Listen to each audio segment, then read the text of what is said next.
Testosterone has what we call diurnal variation, and it will spike. So if you measure it at different times of the day, you'll have a different level. Yes. So you need to make sure that it's being tested. I always do request my patients have their blood tested in the morning fasted state so that it's reproducible as possible with consecutive tests.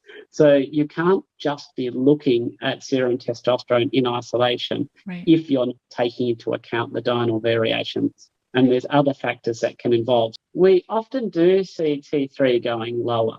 So T3 is the most active thyroid hormone. Yes. And the reason for this is that it becomes more effective. So in the same way that your insulin levels will reduce when the resistance to insulin is removed, because you don't need persistently high levels of insulin if it's working better. If your thyroid hormone is working better, if your T3 is working better, you simply don't need as high levels. And if you understand that concept, then you go back and have a look at the TSH. And TSH stands for thyroid stimulating hormone. Now, the way this actually works is that if your body perceives that it doesn't have enough T3 being active, it will send a signal back to part of the brain called the anterior pituitary gland, which will then release thyroid stimulating hormone. So in the state of your body detecting a deficit of T3 activity, it will increase the TSH. So higher TSH means less active thyroid.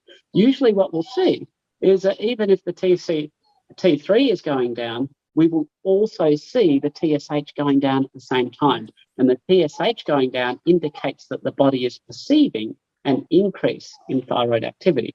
So this whole concern about T3 going down, it must mean that your thyroid is less active, that it doesn't reflect the reality. It's all about the effectiveness of that T3, and then you go back to the TSH and have a look at the relative effect. Now, it's also hugely complicated because a lot of people on carnivore have autoimmune diseases. They often find themselves on the carnivore diet because of autoimmune disease.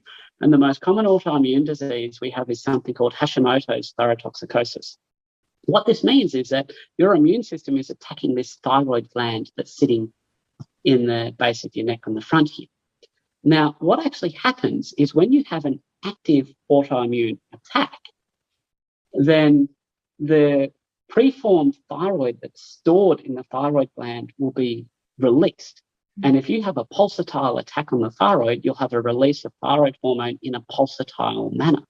So there'll be periods of thyroid overactivity when you're having this periodic activation of Hashimoto's thyroiditis. In the longer term, once you've destroyed most of the thyroid gland, you actually end up suppressing the body's ability to secrete thyroid hormone. Basically, the gland's been irreversibly destroyed, and you'll end up flicking over into a state of persistent thyroid underactivity. But if you understand that this can complicate people's interpretation of T3, T4, and TSH, and you also need to bear in mind, do you have active disease? If you do thyroid antibody testing, you can often detect that you've actually got an autoimmune condition, and that autoimmune condition can lead to periodic hyperactivity, hyperthyroidism, followed by persistent hypothyroidism. So periodic overactivity followed by persistent underactivity. So it's not as simple as people would think. You can't just look at T3 and say, my thyroid's doing this.